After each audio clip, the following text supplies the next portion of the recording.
আজকে যারা দায়িত্বে আছেন আমাদের জননী প্রধানমন্ত্রী শেখ হাসিনা থেকে শুরু করে সবাইকে আহ্বান জানাবো, ন্যায় বিচার কায়েম করতে চাইলে কোরআনের বিচার লাগবে।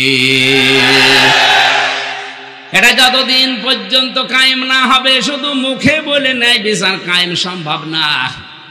আল্লাহর নবীও নিজে জীবদ্দশায় চেষ্টা করেছিলেন হিলফুল ফুজুলের মাধ্যমে। 23 বছর পর্যন্ত চেষ্টা করলেন, 17 থেকে 40, 23টা বছরে ফল হয়েছে 0, কিচ্ছু করতে পারেন নাই। কোরআনে কারিম দিয়ে যখন তিনি প্রতিষ্ঠা করেছেন বিচার ব্যবস্থা, 40 থেকে 63, 23 বছরে সোনালী যুগ উপহার দিয়েছেন। এমন ন্যায় বিচার কায়েম করেছিলেন, নিজের মেয়ে ফাতেমার বিরুদ্ধেও বলেছিলেন যদি ফাতেমাও চুরি করে আমি তার হাত কেটে দেব। আজকে যদি এই নিয়মটা আমরা বাংলাদেশে কায়েম করতে পারতাম, কোরআনের ব্যবস্থাটা, আমার তো মনে হচ্ছে এই দেশে কত নেতা, কত খেতার বউ, স্ত্রী, ছেলে, এমনকি নেতার হাত পর্যন্ত কাটা পড়ে যেত।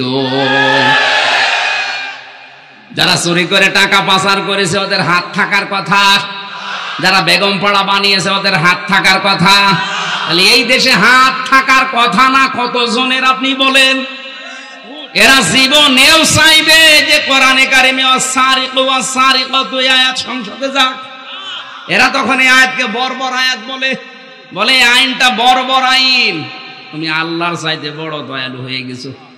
আল্লাহ ভালো করে জানে তোর চরিত্র সংশোধন করার জন্য হাত কাটা ছাড়া কোনো বিধান নেই। আল্লাহর এই আইনকে যারা বর্বর আইন বলেছে এবং যারা সাপোর্ট দিয়েছে, যারা মনে করেছে প্রত্যেকটাই বেঈমান হয়ে গেছে, তাদের তাওবা করে আবার মুসলমান হওয়া লাগবে। এজন্য কোরআনের বিচার ব্যবস্থা যতদিন কায়েম না হবে ততদিন পর্যন্ত এই দেশে ন্যায় বিচার প্রতিষ্ঠা হবে না।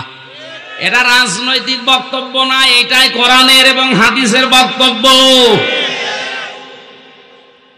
কোরআনে কারিম আল্লাহ নাযিলই করেছেন এই পৃথিবীতে ন্যায় বিচার করার জন্য। সেটাই যদি কায়েম না হয় তো ন্যায় বিচার আপনি পাবেন কোথায়?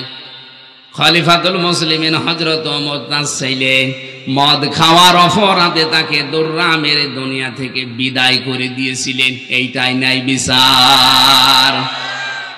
আজ বাংলার সমাজে ধনী মানুষেরা কিছু করলে ছাড় পেয়ে যায়, আর গরিব মানুষরা কিছু করলে বিচার ডবল করে হয়। এটা ছিল বনি ইসরাইলদের স্বভাব। কথা বলেন না কেন? হযরতে মুহাম্মদ রাসূলুল্লাহ ঘোষণা দিয়েছেন, উম্মতেরা, বনি ইসরাইলের উম্মতের ভেতরে এই চরিত্র ছিল।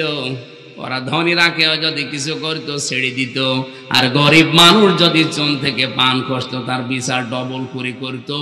এই জন্য আল্লাহ তাদেরকে দুনিয়াতে চরম শাস্তি দিয়েছে। সেই অবস্থায় এখন কিন্তু চলে এসেছে। আমরা যদি এখনো না পাল্টাই আমাদের দোয়া কবুলও বন্ধ হয়ে যাবে। আমান দাআ ইলাইহি হাদা, নবীজি বলেন কেউ যদি কোরআন দিয়ে মানুষকে ডাকে আল্লাহ নিজে তাকে হেদায়েতের উপরে রাখে। দাঁড়ায় একালিপ টান আছে। আপনি যদি হেদায়েতের উপরে থাকতে চান কোরআন দিয়ে মানুষকে ডাকতে হবে। আর আজ ডাকছে অনেকে তার বাবার দিকে, অনেকে ডাকছে তার পীর সাহেবের দিকে। ও বলে হেদায়েতের উপরে আছে, ও তো গোমরাহির উপরে আছে। নবীজি বললেন যদি হেদায়েতের উপরে টিকে থাকতে চাও কোরআন দিয়ে মানুষকে ডাক দিবা। ফাকাদু হুদিয়া ইলা সিরাতিম মুস্তাকিম। আর যে ব্যক্তি কোরআনের ডাকে সাড়া দেবে আল্লাহ তাকে হেদায়েতের পথ নসিব করে দেবে। তাহলে আমার দায়িত্ব জীবন বাঁচি রেখে হলেও হেদায়েতের উপরে থাকতে চাইলে কোরআন দিয়ে ডাক দেওয়া।